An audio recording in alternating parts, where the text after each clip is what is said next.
ഹരേ കൃഷ്ണ. ശ്രീമദ് ഭാഗവതം ചതുർത്ഥസ്കന്ധം 29-ാമത്തെ അധ്യായം അതിലെ 13-ാമത്തെ ശ്ലോകം വരെ എടുത്തു. ബാക്കിയുള്ള ഭാഗങ്ങൾ നമുക്ക് കേൾക്കാം. അതുവരെയുള്ള ഭാഗങ്ങൾ നമുക്കൊന്ന് ചൊല്ലി നോക്കാം. ഓം നമോ ഭഗവതേ വാസുദേവായ. ശ്രീമദ് ഭാഗവതേ ചതുർത്ഥസ്കന്ധേ അഥൈകോനത്രിംശോऽധ്യായഃ. പ്രാചീനബർഹിരുവാച ഭഗവംസ്തേവജോസ്മാഭിർന സമ്യഗവഗമ്യതേ കവയസ്തദ്വിജാനന്തി ന വയം കർമ്മമോഹിതാഃ. നാരദ ഉവാച പുരുഷം പുരഞ്ജനം വിദ്യാദ്യദ്വ്യനക്ത്യാത്മനഃ പുരം ഏകദ്വിത്രിചതുഷ്പാദം ബഹുപാദമപാദകം. യോ വിജ്ഞാതാഹൃതസ്തസ്യ പുരുഷസ്യ സഖേശ്വരഃ യന്ന വിജ്ഞായതേ പുംഭിർനാമഭിർവാ ക്രിയാഗുണൈഃ. ബുദ്ധിം ദുപ്രമദാം വിദ്യാൻ മമാഹമിതി യൽകൃതം യാമധിഷ്ഠായ ദേഹേസ്മിൻ പുമാൻ ഭുങ്ക്തേക്ഷഭിർഗുണാൻ. സഖായ ഇന്ദ്രിയഗണാ ജ്ഞാനം കർമ്മ ച യൽകൃതം സഖ്യസ്തദ്വൃത്തയ പ്രാണഃ പഞ്ചവൃത്തിർയഥോരഗഃ. ബൃഹദ്ബലം മനോവിദ്യാദുഭയേന്ദ്രിയനായകം പഞ്ചാലാ പഞ്ചവിഷയായന്മധ്യേ നവഖം പുരം. അക്ഷിണീനാസികേ കർണോ മുഖം ശിശ്നഗുദാവിതി ദ്വേ ദ്വേ ദ്വാരോ ബഹിര്യാതി യസ്തദിന്ദ്രിയ സംയുതഃ. അക്ഷിണീനാസികേ ആസ്യമിതി പഞ്ച പുരകൃതാഃ. അക്ഷിണാ ദക്ഷിണ കർണ ഉത്തരാചോത്തരാ സ്മൃതഃ. പശ്ചിമേ ഇത്യധോ ദ്വാരോ ഗുദം ശിശ്നമിവ വിഹോച്യത്തെ ഖദ്യോദാവിർമുഖീ ചാത്ര നേത്രേ ഏകത്ര നിർമ്മിതേ. രൂപം വിഭ്രാജിതം ദാഭ്യാം വിചഷ്ടേ ചക്ഷുഷേശ്വരഃ. നളിനീനാളിനീനാസേ ഗന്ധ സൗരഭ ഉച്യതേ. ഘ്രാണോവധൂതോ മുഖ്യാസ്യ വിപണോ വാഗ്രസദ്വിദ്രസഃ. ആപണോ വ്യവഹാരോത്ര ചിത്രമന്ധോ ബഹൂദനം പിതൃഹുർദക്ഷിണകർണ ഉത്തരോ ദേവഹൂ സ്മൃതഃ. പ്രവൃത്തം ച നിവൃത്തം ച ശാസ്ത്രം പഞ്ചാലസംഹിതം പിതൃയാനം ദേവയാനം ശ്രോത്രശ്രുതിധരാട് വ്രജേത്. അടുത്ത ശ്ലോകമാണ് നമുക്ക് എടുക്കേണ്ടത്. അപ്പോൾ ഇതുവരെയുള്ള ആ ഭാഗത്തിൽ ആ പുരഞ്ജരോപാഖ്യാനത്തിൻ്റെ തത്വ ആവിഷ്കാരമാണ് ചെയ്യണത്. ഒന്ന് ആദ്യം നോക്കാം. പുരഞ്ജനനെ ജീവൻ എന്നറിയണം എന്നർത്ഥം. ആ ജീവൻ ആ ജന്മാന്തരങ്ങളിൽ അങ്ങനെ ഒറ്റക്കാലുള്ളതും രണ്ട് കാലുള്ളതും മൂന്ന് കാലുള്ളതും നാല് കാലുള്ളതും അനേകം കാലുകളുള്ളതും കാലുകളൊന്നുമില്ലാത്തതുമായിട്ടിരിക്കുന്ന പുരങ്ങളെ അഥവാ ശരീരങ്ങളെ സ്വീകരിക്കുന്നു എന്നർത്ഥം. ആ കാലുകളുടെ എണ്ണം കൊണ്ട് ആ വ്യത്യസ്ത ജീവികളെ നിർദ്ദേശിക്കുന്നു. ഏകപാദ് എന്നാൽ ഒറ്റക്കാലുള്ള ഒരു തരം ചിലന്തി, വൃക്ഷം എന്നും പറയാം. ദ്വിപാദ് എന്നാൽ രണ്ട് കാലുള്ളത്, അതായത് മനുഷ്യൻ. മൂന്ന് കാലുള്ള ജീവികൾ ഒരു കാലത്തുണ്ടായിരുന്നിരിക്കാം. നാല് കാലുള്ളത് മൃഗങ്ങൾ, അനേകം കാലുകളുള്ളത് പാമ്പുവർഗം, കാലുകളില്ലാത്തത് മത്സ്യം മുതലായിട്ടുള്ള ചില ജീവികൾ. ജീവനാണ് ഓരോ ശരീരങ്ങളെ ജനിപ്പിക്കുന്നത് അഥവാ സ്വീകരിക്കുന്നത്. പുരം ശരീരം ജനയതീതി പുരഞ്ജന. അതുകൊണ്ട് ആ പുരഞ്ജനൻ എന്നുള്ള പേര് അവിടെ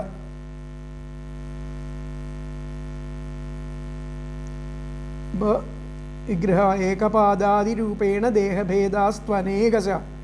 അനേകം ജീവികളെ തരംതിരിക്കുന്നത് കാലുകളുടെ സംഖ്യ കൊണ്ടാണ്. അതുകൊണ്ടാണ് അങ്ങനെ പറഞ്ഞിരിക്കുന്നത്. അപ്പോൾ പുരഞ്ജനന് ആ പേരറിയാത്ത ഒരു സഖാവുണ്ടെന്ന് പറഞ്ഞത് ആ ഈശ്വരനെ പറ്റിയാണ്. ഈശ്വരന് നാമരൂപങ്ങളോ കർമ്മഭേദങ്ങളോ ഗുണമോ ഒന്നും ഇല്ലായകയാലാണ് അതിനെ അങ്ങനെ വിവരിച്ചത്.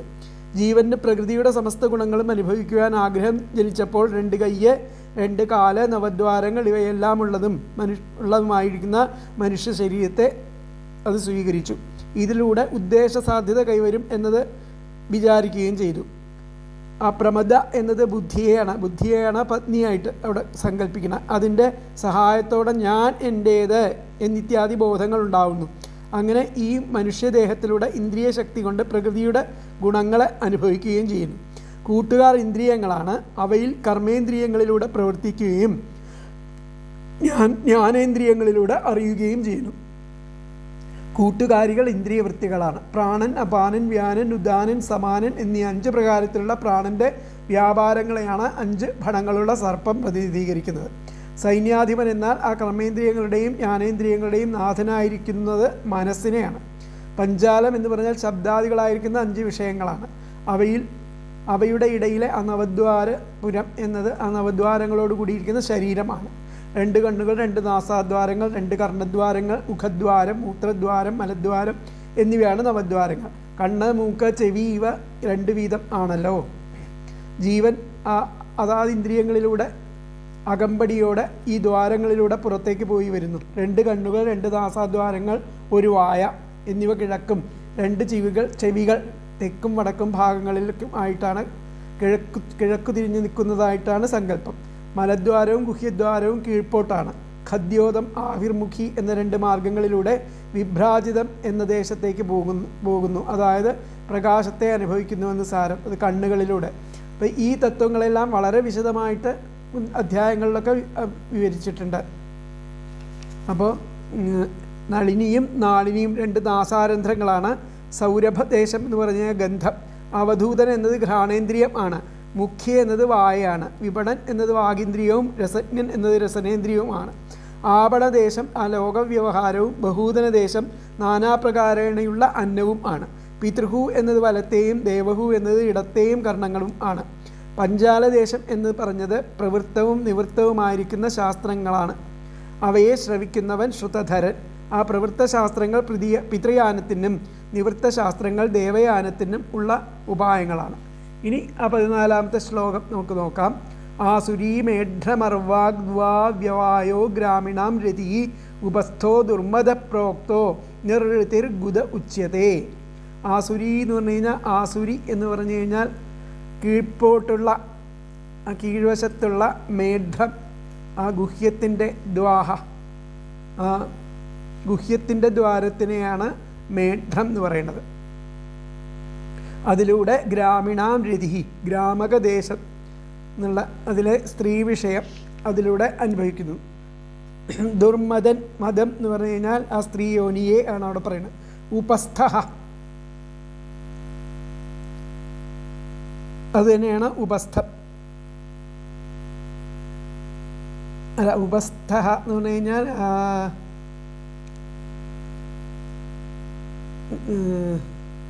സ്ത്രീ യോനിയെ ഉപസ്ഥം എന്ന് പറയുന്നത്. ഗുദം എന്ന് പറഞ്ഞു കഴിഞ്ഞാൽ മലദ്വാരം. ഗുദം എന്ന് പറഞ്ഞാൽ മലദ്വാരം. അതിനെ നിർഋതി എന്നും പറയുന്നു. നിർഋതി എന്നുള്ള പേരുണ്ട് അതിന്. അതിലൂടെയാണ് അവസാനത്തെ വായു അപാനൻ പോകുന്ന നിർഋതി എന്ന് പറയും അതിന്.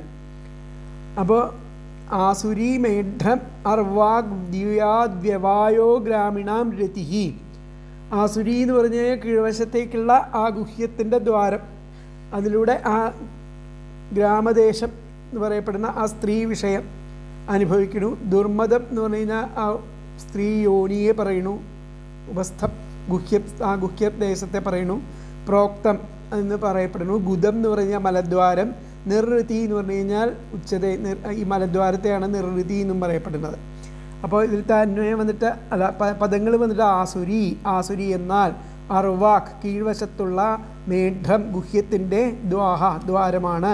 ഗ്രാമിണാം രതി, ഗ്രാമകദേശം എന്നാൽ വ്യവായാഹ, സ്ത്രീ വിഷയം. ദുർമദഃ, ദുർമദൻ എന്നാൽ ഉപസ്ഥ, സ്ത്രീ ഗുഹ്യം എന്നത്. ഗുഹ്യമെന്ന് സ്ത്രീ യോനിയെയാണ് ദുർമദം എന്ന് പറയുന്നത്. അതുതന്നെയാണ് ഉപസ്ഥം.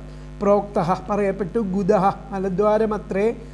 നിർഋതി, നിർഋതി എന്നത് മലദ്വാരം എന്നും ഉച്യതേ പറയപ്പെടുന്നു. എന്നുകൂടി പറയാം.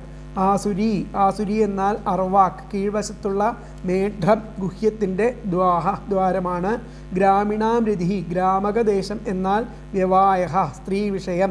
ദുർമദഃ എന്ന് പറഞ്ഞാൽ ദുർമദൻ എന്നാൽ ഉപസ്ഥ, ആ സ്ത്രീ ഗുഹ്യപ്രദേശം, യോനി നർത്ഥം. പ്രോക്ത പറയപ്പെട്ടു. ഗുദഃ മലദ്വാരമത്രേ. നിർഋതി, നിർഋതി എന്ന് ഉച്യതേ, അതിനെ ആ മലദ്വാരത്തിനെ പറയപ്പെടുന്നു.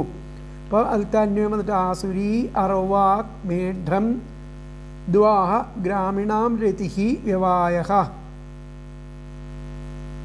ദുർമദഃ ഉപസ്ഥഃ പ്രോക്തഃ ഗുദഃ നിർഋതി ഉച്യത്തെ. ആസുരി അർവാക് മേഢ്രം ദ്വാഹ ഗ്രാമിണാം രതി വ്യവായഹ ദുർമദഃ ഉപസ്ഥഃ പ്രോക്തഃ ഉപസ്ഥഃ പ്രോക്തഃ ഗുദഃ നിർഋതി ഉച്യത്തെ. ആസുരി എന്നാൽ കീഴ്വശത്തുള്ള ഗുഹ്യത്തിൻ്റെ ദ്വാരമാണ്. ഗ്രാമദേശം എന്നാൽ ആ സ്ത്രീ വിഷയം, ദുർമദൻ എന്നാൽ ആ ഉപസ്ഥ സ്ത്രീയോനി എന്ന് പറയപ്പെട്ടു. മലദ്വാരം അത്രേ നിർഹൃതി എന്നത് പറയപ്പെടുന്നത്. അപ്പോൾ ആസുരി എന്ന ദ്വാരം ഗുഹ്യവും ഗ്രാമീണരുടെ രതിസ്ഥാനം ആയിരിക്കുന്ന ഗ്രാമകം വ്യവായം അഥവാ സ്ത്രീ വിഷയവും ആകുന്നു. ദുർമദൻ എന്നത് സ്ത്രീയോനിയും നിർഹൃതി എന്നത് ഗുദത്തെയും വിശേഷിപ്പിച്ചാണ് പറയുന്നത്. അപ്പോൾ ഇവിടെ ആസുരി എന്ന ആ താഴത്തെ ആ ഒരു ദ്വാരം ലിംഗം ആകുന്നു. ഗ്രാമീണരുടെ രതിസ്ഥാനമായിരിക്കുന്ന ഗ്രാമകദേശം സംയോഗം ആണ് ഇവിടെ പറയപ്പെടുന്നത്. ദുർമദൻ എന്ന് പറഞ്ഞാൽ ആ ഉപസ്ഥേന്ദ്രിയം, അതിനെയാണ് നിർഹൃതി എന്നും പറയപ്പെടുന്നത്. നിർഹൃതിയാണ് ബുധം. അപ്പോൾ ആസുരി എന്ന് ആ മേഢത്തെയും ഗ്രാമകം എന്ന് വിഷയ സുഖത്തെയും ദുർമദ സഖാവ് എന്ന് ഉപസ്ഥം എന്ന ഇന്ദ്രിയത്തെയും നിർഹൃതി എന്നത് ഗുദത്തെയും നിർദ്ദേശിക്കുന്നു. 4 ദ്വാരങ്ങളെ പറ്റിയിട്ടാണ് അവിടെ 2 ദ്വാരാണ്, 4 കാര്യങ്ങളാണ് അതിലൂടെ ചെയ്യുന്നത്. ആസുരി എന്നത് മേഢത്തെ, ഗ്രാമകം എന്ന് വിഷയസുഖത്തെ അനുഭവിക്കുന്നതിലൂടെ ദുർമദ സഖാവ് എന്ന് പറയുന്നത് ഉപസ്ഥം എന്ന ഇന്ദ്രിയത്തെയും നിർഹൃതി എന്ന് പറയുന്ന ഗുദത്തെയും അവിടെ നിർദ്ദേശിക്കുന്നു.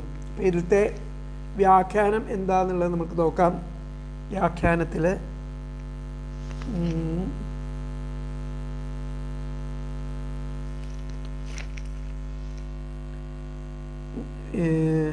അത്ര വ്യവഹാര അത് കഴിഞ്ഞു. പ്രവൃത്തം നിവൃത്തം ശാസ്ത്ര ആസുരീദ്വാരം ഉപസ്ഥ. ആസുരീദ്വാരം എന്ന് പറയുന്നത് ഉപസ്ഥം തന്നെ. നിർഹൃതിർദ്വാരം ഗുദം, ഇത്രയേ ഉള്ളൂ. ആസുരി എന്ന് പറയുന്നതാണ് ഉപസ്ഥം എന്ന ദ്വാരം, നിർഹൃതി എന്ന് പറയുന്നതാണ് ഗുദം എന്ന് പറയുന്ന 2 ഇന്ദ്രിയങ്ങൾ. ആസുരീ ദ്വാരം ഉപസ്ഥ ദ്വാരങ്ങൾ, നിർഹൃതിദ്വാരം ഗുദം. എന്നുകൂടി പറയാം, ആസുരീദ്വാരം ഉപസ്ഥ നിർഹൃതിദ്വാരം ഗുദം എന്നുള്ളതാണ് അതിലത്തെ വ്യാഖ്യാനം. അപ്പം അടുത്ത ശ്ലോകം നോക്കാം.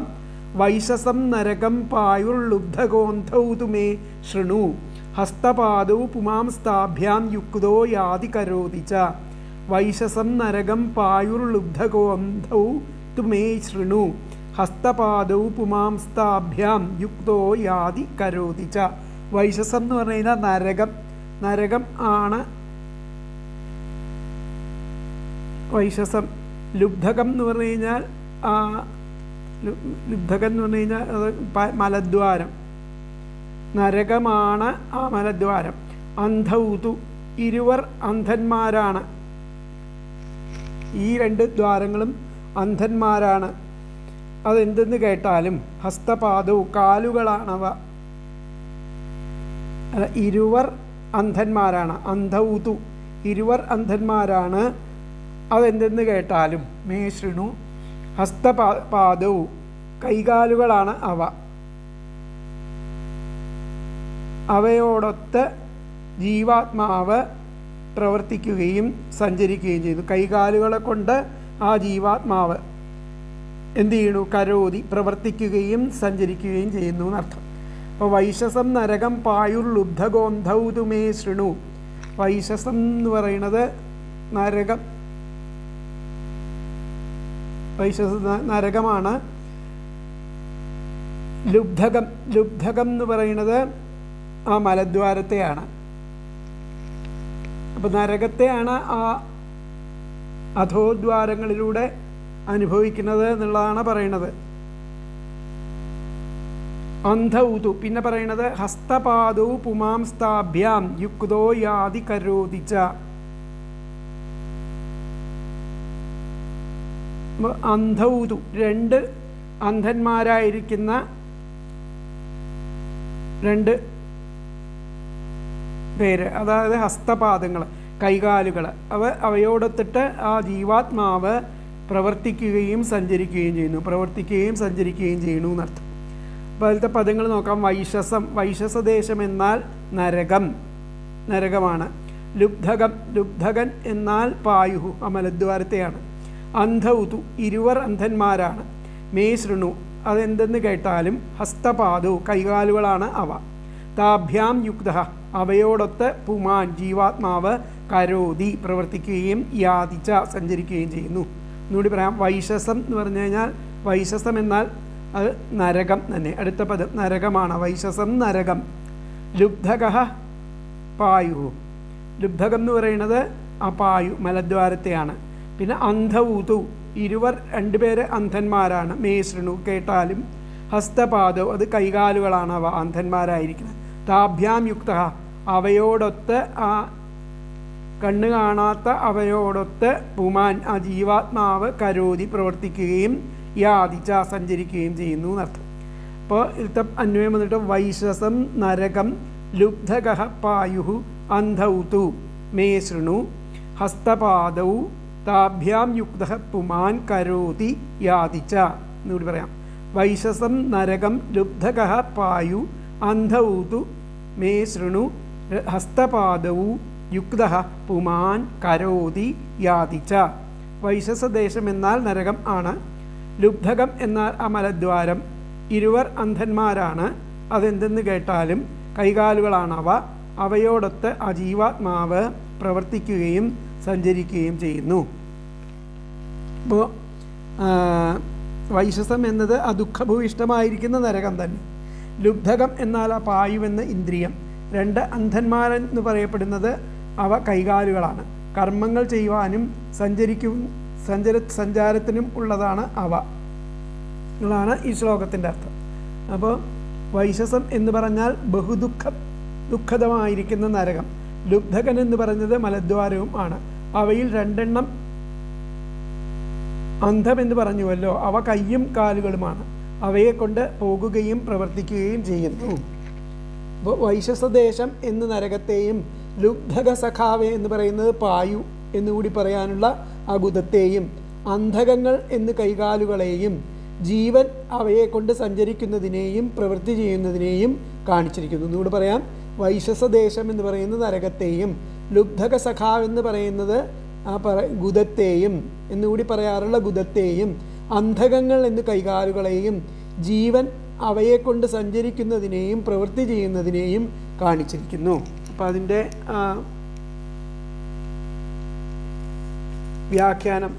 വ്യാഖ്യാനത്തിൽ പറയുന്നത് അന്ധചതുഷ്ടയ ദ്വൗകരവ് അന്ധചതുഷ്ടയങ്ങൾ. അന്ധകങ്ങൾ എന്ന് പറഞ്ഞാൽ അന്ധന്മാരായിട്ടുള്ള ഈ ചതുഷ്ടയം നാലെണ്ണത്തിനെയാണ് പറയുന്നത്. ദ്വൗകരവ് രണ്ട് കരങ്ങൾ.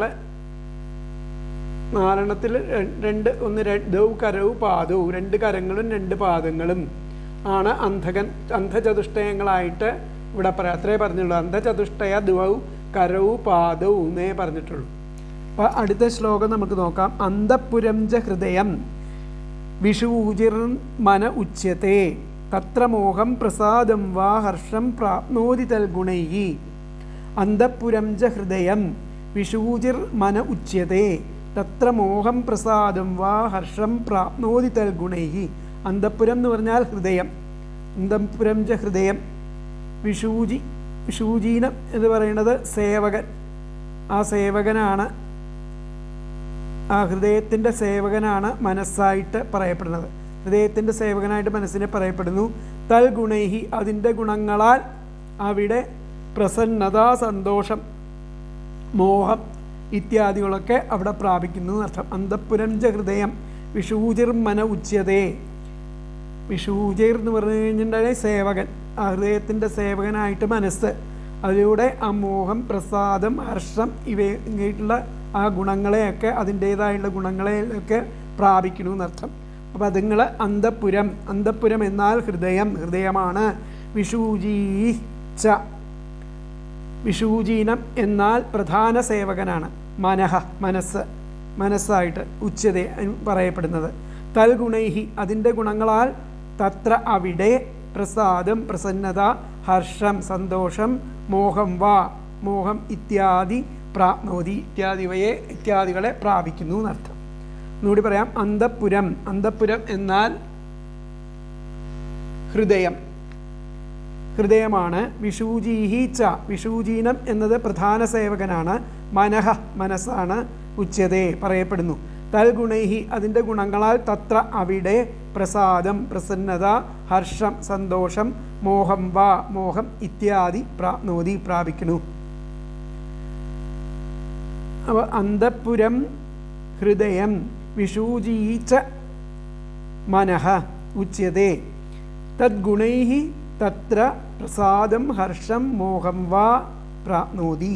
എന്നുകൂടി പറയാം. അന്തഃപുരം ഹൃദയം വിഷൂജിഃ ച മനഃ ഉച്യത്തെ തൽഗുണൈഃ തത്ര പ്രസാദം ഹർഷം മോഹം വാ പ്രാപ്നോതി. അപ്പോൾ അന്തഃപുരം എന്നാൽ ഹൃദയമാണ്. ആ വിഷൂജീനം എന്നാൽ പ്രധാന സേവകനാണ്. അതിനെ മനസ്സായിട്ട് പറയപ്പെടുന്നു. അതിൻ്റെ ഗുണങ്ങളാൽ അവിടെ പ്രസന്നത, സന്തോഷം, മോഹം ഇത്യാദികൾ പ്രാപിക്കുന്നു എന്നർത്ഥം. അപ്പോൾ അന്തഃപുരം എന്നാൽ ഹൃദയം, വിഷൂജി എന്നത് മനസ്സ്, സത്വഗുണം കൊണ്ട് ആ പ്രസാദത്തെയും രാജസം കൊണ്ട് ഹർഷത്തെയും തമസ്സുകൊണ്ട് മോഹത്തെയും പ്രാപിക്കുന്നു. 3 ഗുണങ്ങളാൽ, തൽ ഗുണങ്ങളാൽ എന്ന് പറഞ്ഞാൽ 3 ഗുണങ്ങൾ. ആ ഗുണങ്ങളാണ് സത്വം, രജസ്, തമസ് എന്നിവ പറയപ്പെടുന്നത്. അപ്പോൾ ആ സത്വരജസ് തമോ ഗുണങ്ങളെ കൊണ്ട് ആ പ്രസാദത്തെയും ഹർഷത്തെയും മോഹത്തെയും പ്രാപിക്കുന്നു. സത്വഗുണം കൊണ്ട് പ്രസാദത്തെ, രാജസം കൊണ്ട് ഹർഷത്തെ, തമസ്സുകൊണ്ട് മോഹത്തെ ഒക്കെ പ്രാപിക്കുന്നു എന്നർത്ഥം. അപ്പോൾ അന്തഃപുരം എന്ന് പറഞ്ഞാൽ ഹൃദയവും വിഷൂജി എന്ന് പറഞ്ഞാൽ മനസ്സും ആണ്. അവിടെ മനസ്സിൻ്റെ തമസ്, സത്വം, രജസ് എന്നീ ഗുണങ്ങൾ കൊണ്ട് മോഹം, പ്രസാദം, ഹർഷം എന്നീ ഗുണങ്ങളെ പ്രാപിക്കുന്നു.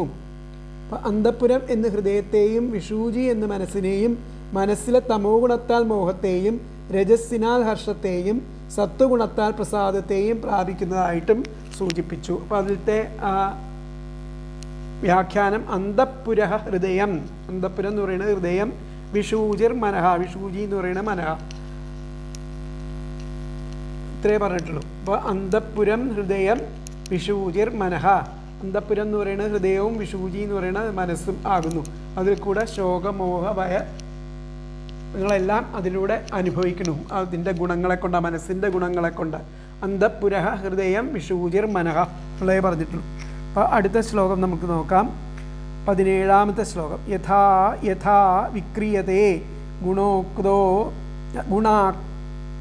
ഗുണാക്തോ വികരോതി വ തഥാ തഥോപദ്രഷ്ടാത്മാ തദ്വൃത്തിരനുകാര്യത്തെ. യഥാ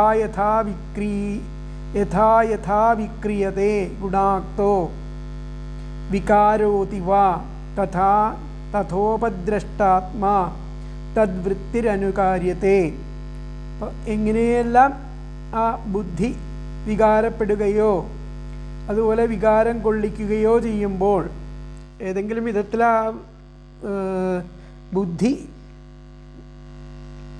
ബുദ്ധിക്ക് വികാരം ഉണ്ടാകുമ്പോൾ, ആ ഗുണങ്ങൾക്ക് അധീനപ്പെട്ടിട്ട് ആ ജീവാത്മാവ് കേവലം സാക്ഷി മാത്രമാണെങ്കിലും അതിനനുസരിച്ച് അതിൻ്റെ വൃത്തികളെ അനുകരിക്കുകയും ചെയ്യണു. അതാത് ഇന്ദ്രിയങ്ങൾക്കനുസരിച്ച് അതിൻ്റെ വൃത്തികളെ അത് അനുകരിക്കണു എന്നർത്ഥം.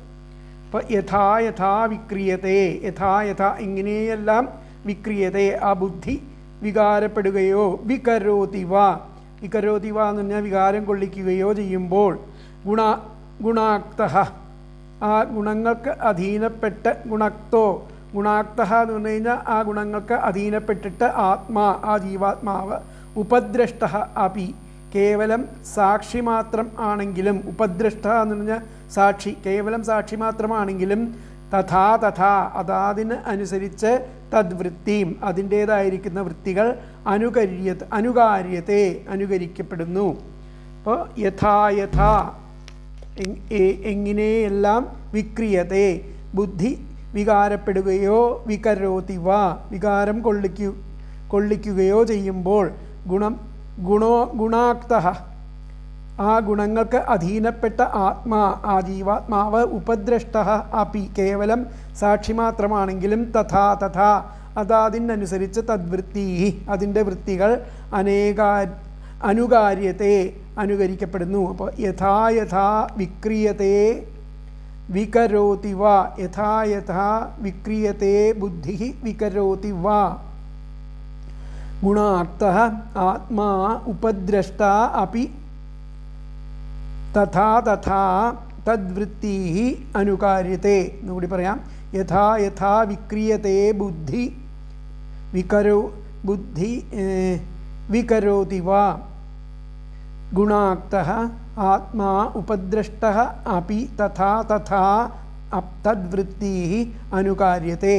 എങ്ങനെയെല്ലാം ആ ബുദ്ധി വികാരപ്പെടുകയോ വികാരം കൊള്ളിക്കുകയോ ചെയ്യുമ്പോൾ ആ ഗുണങ്ങൾക്ക് അധീനപ്പെട്ട ജീവാത്മാവ് കേവലം സാക്ഷി മാത്രമാണെങ്കിലും അതാതിനനുസരിച്ച് അതിൻ്റെ വൃത്തികൾ അനുകരിക്കപ്പെടുന്നു. അപ്പോൾ മഹിഷി യദ്യതീഹേത എന്ന ശ്ലോകത്തിൽ അടങ്ങിയിരിക്കുന്ന തത്വമാണ് ഇവിടെ വിവരിക്കുന്നത്. പത്നിയുടെ ഇച്ഛാനുസാരേണ പ്രവർത്തിച്ചതായിട്ട് പറഞ്ഞുവല്ലോ. പത്നി ബുദ്ധിയാണ്. ആ ബുദ്ധി സ്വപ്നത്തിൽ വികാരം പ്രാപിക്കുന്നു. ആ ജാഗ്രത അവസ്ഥയിൽ ഇന്ദ്രിയവൃത്തികളെ പരിണമിപ്പിക്കുകയും ചെയ്യുന്നു. ആത്മാവ് കേവലം സാക്ഷി മാത്രമാണെങ്കിലും കർത്തൃത്വ ഭോക്തൃത്വാദികളിൽ അത്യാസക്തി മൂലം അവയ്ക്ക് അടിമപ്പെടുന്നു എന്നർത്ഥം. എന്നുകൂടി പറയാം. മഹിഷി യദ്യാദിഹേതഃ എന്ന ശ്ലോകത്തിൽ അടങ്ങിയിരിക്കുന്ന തത്വം ആണ് ഇവിടെ വിവരിക്കുന്നത്. പത്നിയുടെ ഇച്ഛാനുസാരേണ പ്രവർത്തിച്ചതായിട്ട് പറഞ്ഞു വരുന്നു. 25 to 56 വരെയുള്ള ശ്ലോകങ്ങളിൽ പറഞ്ഞിട്ടുണ്ട് ആ ബുദ്ധിയെ അനുകരിച്ച് എന്തെല്ലാം ഈ ജീവാത്മാവ് ചെയ്യുന്നു എന്നത്. അപ്പോൾ അതിനെയാണ് ഇവിടെ വിവരിക്കുന്നത്. പത്നിയുടെ ഇച്ഛാനുസാരേണ പ്രവർത്തിച്ചതായിട്ട് പറഞ്ഞു. പത്നി ബുദ്ധിയാണ്. ബുദ്ധി സ്വപ്നത്തിൽ വികാരം പ്രാപിക്കുന്നു. ജാഗ്രത അവസ്ഥയിൽ ഇന്ദ്രിയ സാക്ഷി മാത്രമാണെങ്കിലും കർത്തൃത്വ ഭോക്തൃത്വാദികളിൽ അത്യാസക്തി മൂലം അവയ്ക്ക് അടിമപ്പെടുന്നു എന്നാണ് ഇവിടെ പറയുന്നത്. അപ്പോൾ ബുദ്ധി ആ സ്വപ്നത്തിൽ വികാരം പ്രാപിക്കുകയും ജാഗ്രതയിൽ ഇന്ദ്രിയവൃത്തികളെ പരിണമിപ്പിക്കുകയും ചെയ്യുന്നു. അങ്ങനെ ആ ആത്മാവ് സാക്ഷി മാത്രമാണെങ്കിലും ബുദ്ധി ഗുണങ്ങളിൽ അഭേദാധ്യാസത്താൽ അത്യാസക്തമായിട്ട് ആ ബുദ്ധിവൃത്തികളെ അനുകരിക്കുന്നു അർത്ഥം. അപ്പോൾ ജാഗ്രത് സ്വപ്നാവസ്ഥകളിൽ ആ ബുദ്ധിക്കുണ്ടാകുന്ന വികാരത്തെ അനുസരിച്ച് ജീവൻ സുഖി ദുഃഖി എന്ന് അഭിമാനിക്കുന്നതിനെ ആ ഭാര്യയുടെ ഇഷ്ടം അനുസരിച്ച് രാജാവ് സർവവും നടത്തി എന്ന് പറഞ്ഞതാകുന്നു. എന്നുകൂടി പറയാം. ജാഗ്രത് സ്വപ്നാവസ്ഥകളിൽ ബുദ്ധിക്കുണ്ടാകുന്ന ആ വികാരത്തെ അനുസരിച്ച് ജീവൻ സുഖി ദുഃഖി എന്നത് മാനിക്കുന്നതിനെ ആ ഭാര്യയുടെ ഇഷ്ടമനുസരിച്ച് രാജാവ് സർവവും നടത്തിയെന്ന് പറഞ്ഞതാകുന്നു എന്നുള്ളതാണ് ശ്ലോകത്തിൻ്റെ അർത്ഥം വരുന്നത്. അപ്പോൾ അതിലത്തെ വ്യാഖ്യാനം വന്നിട്ട് യഥാബുദ്ധി ഇപ്രകാരമാണോ ബുദ്ധി സ്വപ്നാദിഷു അസ്വപ്നത്തിലെ വികീര്യത്തെ എന്ന് പറഞ്ഞു കഴിഞ്ഞാൽ വികാരം കൊള്ളുന്നു. തഥാ ജീവ അത് പ്രകാരം ആ ജീവൻ പ്രവർത്തിക്കുന്നു എന്നർത്ഥം. അപ്പോൾ യഥാബുദ്ധി സ്വപ്നാദിഷു വികീര്യത്തെ അല്ല വിക്രിയത്തെ. യഥാബുദ്ധി സ്വപ്നാദിഷു വിക്രിയത്തെ തഥാ ജീവ അതുപ്രകാരം ആ ജീവൻ പ്രവർത്തിക്കുന്നു എന്നർത്ഥം. എപ്രകാരമാണോ ബുദ്ധി സ്വപ്നത്തിലെ വികാരം വിക്രിയത്തെ വികാരം കൊള്ളണം, ഇല്ലെങ്കിൽ സ്വപ്നത്തിൽ അത് വികാരം കൊള്ളണത്, അപ്പോൾ അതുപോലെ ജീവനും പ്രവർത്തിക്കുന്നു എന്നർത്ഥം. യഥാബുദ്ധി സ്വപ്നാദിഷു വിക്രിയത്തെ തഥാ ജീവ എന്നുള്ളതാണ് വ്യാഖ്യാനത്തിൽ. അപ്പോൾ അടുത്ത ശ്ലോകം നോക്കാം.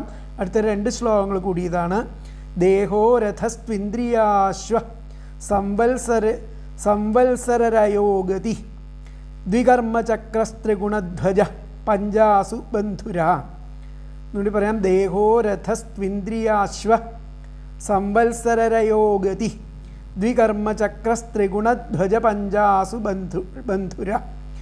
മനോരശ്മിർബുദ്ധിസൂതോ ഹൃന്നീഡോ ദ്വന്ദ്വകൂപര പഞ്ചേന്ദ്രിയാർത്ഥപ്രക്ഷേപ സപ്തധാതുവരൂഥകഃ. ദേഹോ രഥസ്ത്വിന്ദ്രിയാശ്വ സംവത്സരരയോഗതി ദ്വികർമ്മചക്രസ്ത്രിഗുണധ്വജ പഞ്ചാസു ബന്ധുര. മനോരശ്മിർബുദ്ധിസൂതോ ഹൃന്നീഡോ ദ്വന്ദ്വകൂപരഃ പഞ്ചേന്ദ്രിയാർത്ഥപ്രക്ഷേപ സപ്തധാതുവരൂഥക. അവസാനത്തെ ശ്ലോകം.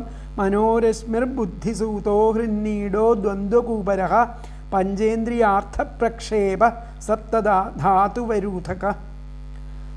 ഇപ്പോൾ രഥം എന്നത് ആ ഇന്ദ്രിയങ്ങളാകുന്ന അശ്വങ്ങളോട് കൂടിയതാണ് രഥം. ഇന്ദ്രിയങ്ങളാകുന്ന അശ്വങ്ങളോട് കൂടിയതാണ് രഥം. സംവത്സരത്തിൻ്റേതുപോലെ വേഗതയുള്ളതായിട്ട് അനുഭവപ്പെടുന്നു. ആ രഥത്തിന് വേഗം ഉരുണ്ടു പോകുന്നു. സംവത്സരത്തിനേതുപോലുള്ള വേഗത അനുഭവപ്പെടുന്നു. വാസ്തവത്തിൽ ആ ഗമനം ഇല്ല, വാസ്തവത്തിൽ അത് ഗമിക്കണില്ല. പുണ്യപാപകർമ്മം ആവുന്ന 2 ചക്രങ്ങൾ ഉള്ളതാണ്. ആ രഥത്തിൻ്റെ 2 ചക്രങ്ങളാണ് പുണ്യപാപങ്ങൾ. ത്രിഗുണധ്വജ, ത്രിഗുണങ്ങളാകുന്ന 3 കൊടികൾ ഉള്ളതാണ്. അതായത് സത്വം രജസ് തമസ് തുടങ്ങിയിരിക്കുന്ന 3 ഗുണങ്ങളാകുന്ന 3 കൊടികളുണ്ട്. പഞ്ചാസുബന്ധുര, 5 പ്രാണവൃത്തികളാകുന്ന കയർകെട്ടുള്ളതും, മനോരശ്മിഹി, മനസ്സാവുന്ന കടിഞ്ഞാണാവുന്ന ഇരിപ്പിടം ഉള്ളതും, ദ്വന്ദ്വകൂപരഹ, സുഖദുഃഖാദി ദ്വന്ദ്വങ്ങളാകുന്ന നുഖങ്ങളോടുകൂടിയതും, പഞ്ചേന്ദ്രിയാർത്ഥപ്രക്ഷേപ, 5 ഇന്ദ്രിയാർത്ഥങ്ങളാകുന്ന ആയുധങ്ങളുള്ളതും, സപ്തധാതവരൂഥക, സപ്തധാതുക്കളാകുന്ന ആവരണങ്ങളോട് കൂടിയതും ആയിരിക്കുന്ന ദേഹം ആകുന്നു. അപ്പോൾ ഈ ദേഹത്തിനെ ഒരു രഥമായിട്ട് അവിടെ ഉപമിക്കുകയാണ്. അപ്പോൾ രഥ തു, ആ രഥം എന്നത് ഇന്ദ്രിയാശുഹ, ഇന്ദ്രിയങ്ങളാകുന്ന കുതിരകളാകുന്നു, കുതിരകളോട് കൂടിയതും, സംവത്സരരയഹ, സംവത്സരത്തിൻ്റേതുപോലെ വേഗതയുള്ള അതായിട്ട് അനുഭവം. ആ കുതിരകളുടെ വേഗത സംവത്സരങ്ങളാണ്, വേഗതയുള്ളതായിട്ട് അനുഭവപ്പെടും. അഗതിഹി, വാസ്തവത്തിൽ ഗമനം ഇല്ലാത്തതാണ്. ദ്വികർമ്മചക്ര, പുണ്യപാപകർമ്മങ്ങളാവുന്ന 2 ചക്രങ്ങളുള്ളതാണ്. ഈ ചക്രങ്ങൾ പുണ്യവും പാപവും. ത്രിഗുണധ്വജ, 3 കൊടികളുണ്ട്, അതായത് സത്വം രജസ് തമസ് എന്ന 3 ഗുണങ്ങൾ. ബന്ധുര, 5 പ്രാണവൃത്തികൾ ഉണ്ട്, പഞ്ചപ്രാണന്മാർ അതിൽ പ്രവർത്തിക്കുന്നുണ്ട്. ബുദ്ധിസൂത, ബുദ്ധിയാകുന്ന സാരഥിയുണ്ട്. ഹൃന്നീട, ഹൃദയം ആകുന്ന നുകം, കുത്തിമറിക്കാൻ ആ നുകം ഉള്ളതും. പഞ്ചേന്ദ്രിയാർത്ഥപ്രക്ഷേപ, 5 ഇന്ദ്രിയാർത്ഥങ്ങളാകുന്ന ആയുധങ്ങളുള്ളതും. സപ്തധാതവരൂഥക, സപ്തധാതുക്കളാകുന്ന ആവരണങ്ങളോട് കൂടിയതുമായിരിക്കുന്ന ദേഹം, ആ ദേഹത്തെയാകുന്നു. അപ്പോൾ രഥഹത്തു, രഥമെന്നത് ഇന്ദ്രിയാശ്വ, ഇന്ദ്രിയങ്ങളാകുന്ന അശ്വങ്ങളോട് കൂടിയതും. സംവത്സരരയ,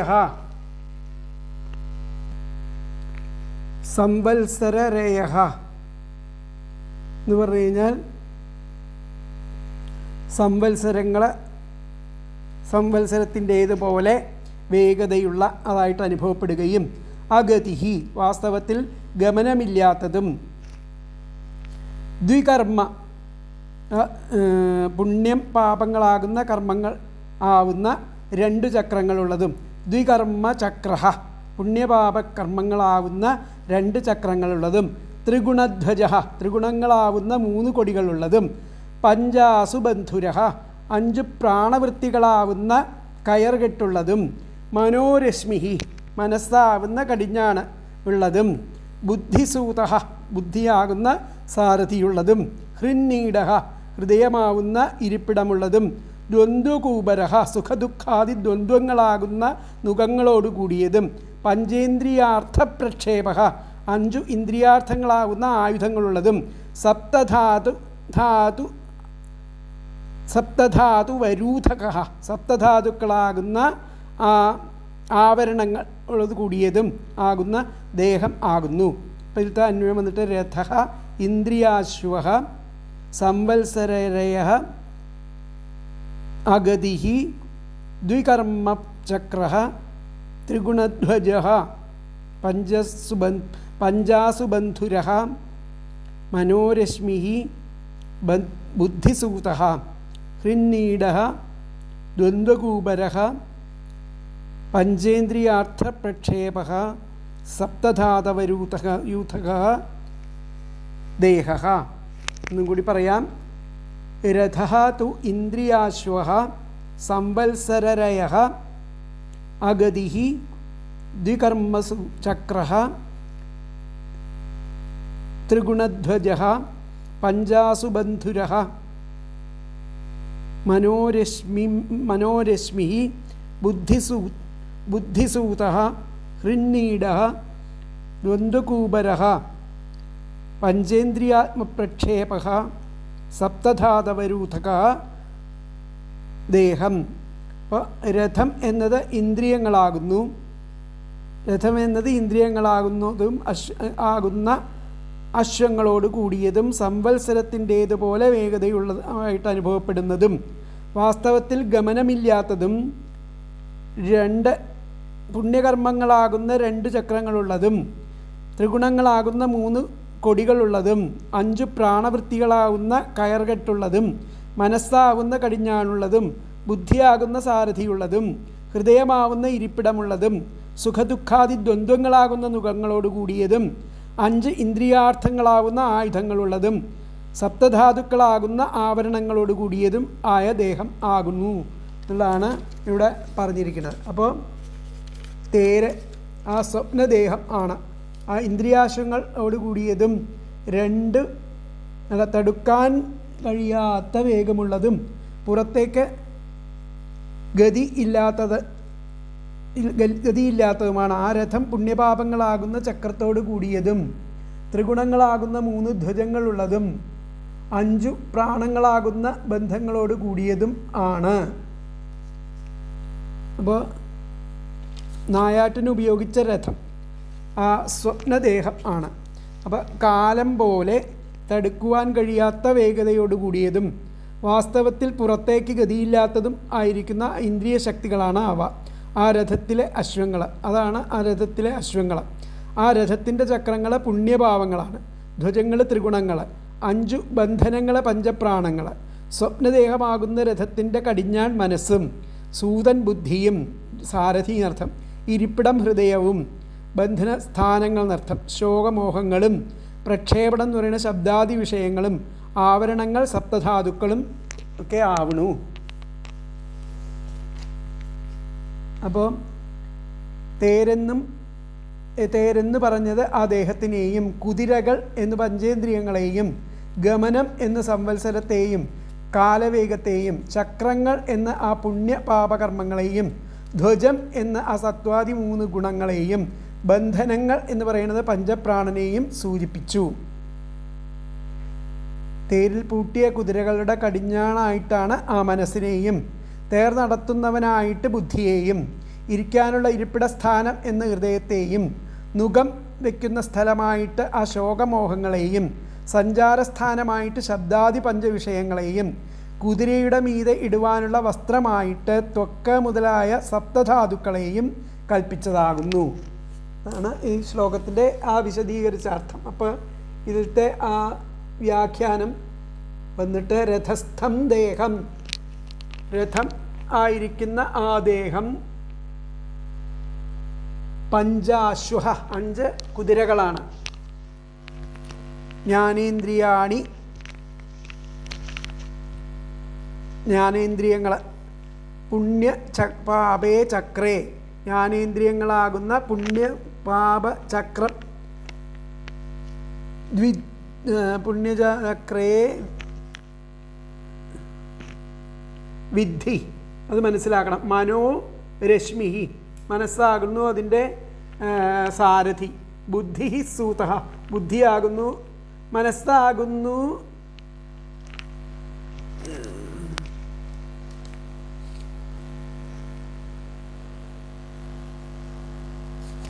എന്താ പറയുക, മനസ്സാണ് അതിൻ്റെ കടിഞ്ഞാൺ, മനസ്സാകുന്ന കടിഞ്ഞാൺ രശ്മി എന്ന് പറയുന്നത്. ബുദ്ധി സൂത ബുദ്ധി എന്ന് പറയുന്നത് അതിൻ്റെ സാരഥി, ഹൃദയം നീട ഹൃദയം അതിൻ്റെ ആ ഇരിപ്പിട സ്ഥാനം.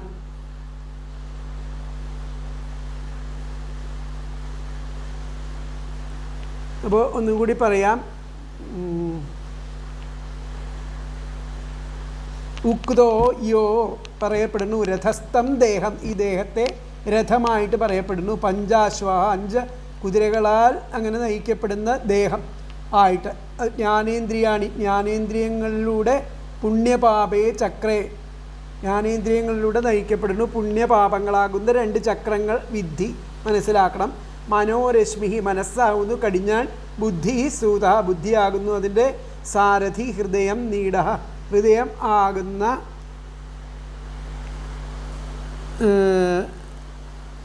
ഹൃദയം നീട എന്ന് പറഞ്ഞു കഴിഞ്ഞാൽ അതിൻ്റെ ഇരിപ്പിടം, ഹൃദയമാകുന്നു അതിൻ്റെ നീടം.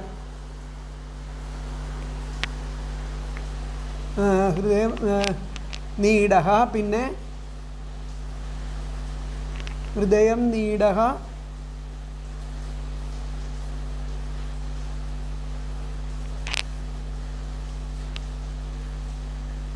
ഇത്രേ പറഞ്ഞിട്ടുള്ളൂ. അപ്പോൾ ഒന്നും കൂടി പറയാം. ഉക്തോയോ രഥസ്ഥം ദേഹം പഞ്ചാശ്വാ ജ്ഞാനേന്ദ്രിയാണി പുണ്യപാപേ ചക്രേ വിദ്ധി മനോരശ്മി ബുദ്ധി സൂത ഹൃദയം നീട എന്നുള്ളതാണ് പറഞ്ഞിരിക്കുന്നത്. അപ്പോൾ അടുത്ത ശ്ലോകം നോക്കാം നമുക്ക്. 20ാമത്തെ ശ്ലോകം.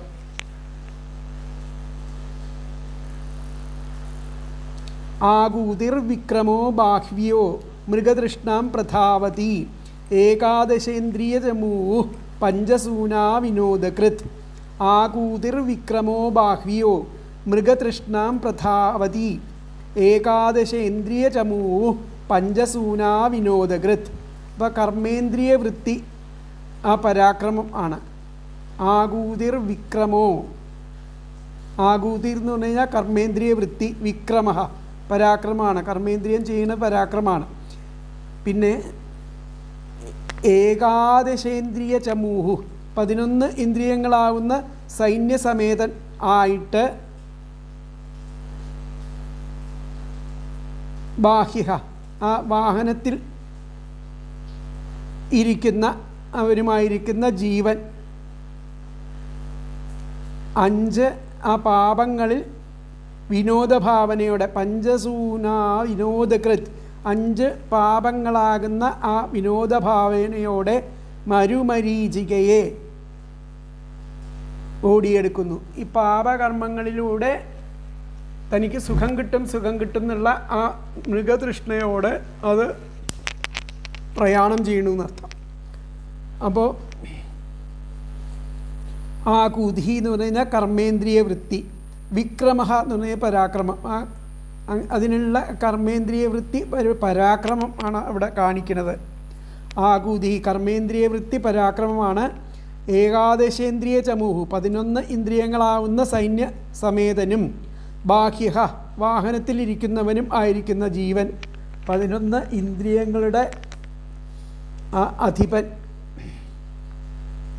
ഇന്ദ്രിയങ്ങളാവുന്ന സൈന്യ സമേതൻ ആ വാഹനത്തിലിരിക്കുന്നവനുമായിരിക്കുന്ന ജീവൻ പഞ്ചസൂന വിനോദകൃത് 5 പാപങ്ങളിൽ ഭാവനയോടെ മൃഗതൃഷ്ണാം മരുമരീചികയെ പ്രധാവതി ഓടിയെടുക്കുന്നു.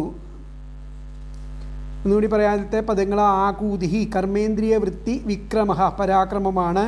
ഏകാദശേന്ദ്രിയ ചമൂഹു 11 ഇന്ദ്രിയങ്ങളാവുന്ന സൈന്യസമേതനും ബാഹ്യ വാഹനത്തിൽ ഇരിക്കുന്നവനും ആയ ജീവൻ പഞ്ചസൂനാ വിനോദകൃത് 5 പാപങ്ങളിൽ വിനോദഭാവത്തോടെ മൃഗതൃഷ്ണാം മരുമരീചികയെ പ്രധാവതി ഓടിയെടുക്കുന്നു. അപ്പോൾ ആകൂതി വിക്രമ ഏകാദശേന്ദ്രിയ ചമൂ ബാഹ്യ പഞ്ചസൂനാ വിനോദകൃത് മൃഗതൃഷ്ണാം പ്രധാവതി. എന്നുകൂടി പറയാം. ആകൂതി വിക്രമ ഏകാദശേന്ദ്രിയ ചമൂഹു ബാഹ്യ പഞ്ചസൂനാ വിനോദകൃത് മൃഗതൃഷ്ണാം പ്രധാവതി. കർമ്മേന്ദ്രിയ വൃത്തി പരാക്രമമാണ്. 11 ഇന്ദ്രിയങ്ങളാകുന്ന സൈന്യസമേതനും ആ വാഹനത്തിലിരിക്കുന്നവനുമായിരിക്കുന്ന ജീവൻ 5 പാപങ്ങളാൽ വിനോദഭാവേനയോടെ ആ മരുമരീചികയെ ഓടിയെടുക്കുന്നു. മനസ്സിൻ്റെ ചേഷ്ടകളെയാണ് പുറമേക്കുള്ള ഗതിപ്രകാരങ്ങളായിട്ട് പറഞ്ഞത്. അപ്പോൾ യാത്രയുടെ ലക്ഷ്യം മൃഗതൃഷ്ണയാകുന്ന ജലാശയം ആണ്. 11 ആ സൈന്യാധിപന്മാർ കർമ്മേന്ദ്രിയങ്ങളും ജ്ഞാനേന്ദ്രിയങ്ങളും മനസ്സും ചേർന്നാണ് 11 ഇന്ദ്രിയങ്ങൾ എന്ന് പറയുന്നത്. കർമ്മേന്ദ്രിയങ്ങൾ 5, ജ്ഞാനേന്ദ്രിയങ്ങൾ 5, പിന്നെ മനസ്സും ചേർന്നതാണ് ആ 11 ഇന്ദ്രിയങ്ങൾ ചേർന്നതാണ്. അങ്ങനെയുള്ള ഗൃഹസ്ഥർക്ക് വന്നു ചേരുന്ന 5 പാപങ്ങൾ. അപ്പോൾ ആ 5 പാപങ്ങളെയാണ് ആ മൃഗയാ വിനോദം നായാട്ടിലുള്ള വിനോദത്തിലൂടെ ഇവിടെ സമ്പാദിക്കുന്നത്. ആകൂതി എന്ന ശബ്ദത്തിന് ഇച്ഛ അർത്ഥം. ഇച്ഛ, ആഗ്രഹം എന്നൊക്കെയാണ് അർത്ഥം, തോന്നൽ എന്നൊക്കെ. മൃഗതൃഷ്ണ എന്നത് ഒരു മിഥ്യാബോധം. മരുഭൂമിയിലെ മണൽ ആദിത്യരശ്മി കൊണ്ട് ചുട്ടരിഞ്ഞ് ഉണ്ടാവുന്ന ഒരു പ്രതിഭാസം. മൃഗങ്ങൾ ഇതജലം ആണെന്ന് തെറ്റിദ്ധരിച്ച് പോകുന്നു. പഞ്ചസൂനങ്ങൾ ഏവയെന്ന് ദ്വിതീയസ്കന്ധം 1-ാം അധ്യായത്തിൽ 2-ാം ശ്ലോക വ്യാഖ്യാനത്തിൽ വളരെയധികം വിശദമായിട്ട് പറഞ്ഞിട്ടുണ്ട്. 5 പാപങ്ങൾ.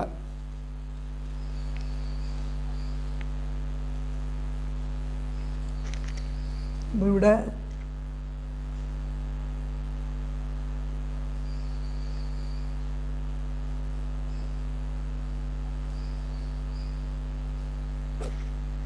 ആ സ്വപ്നദേഹമാകുന്ന രഥം മനസ്സാകുന്ന കടിഞ്ഞാണുള്ളതും ഹൃദയമാകുന്ന ഇരിപ്പിടം ശോകമോഹങ്ങളാകുന്ന ആ ബന്ധനസ്ഥാനങ്ങൾ ബുദ്ധിയാകുന്ന സാരഥി